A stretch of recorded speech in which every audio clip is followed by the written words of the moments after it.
বাবা, তোমার এত বড় দুটো মেয়ে থাকতে তুমি আবার বিয়ে করে আসলে? কি করবো, তোদের মা তো আমাকে একটা ছেলে সন্তান না দিয়েই মরে গেল। আমার এই বিশাল সম্পত্তি কে সামলাবে? কেন? আমরা দুই বোন সামলাবো, বল যদি।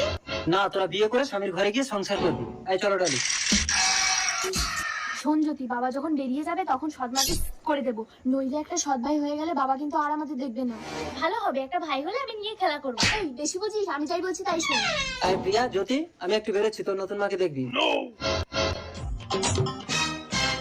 এই যে মহারানী, পায়ের উপরে পা তুলে বসে আছো কেন?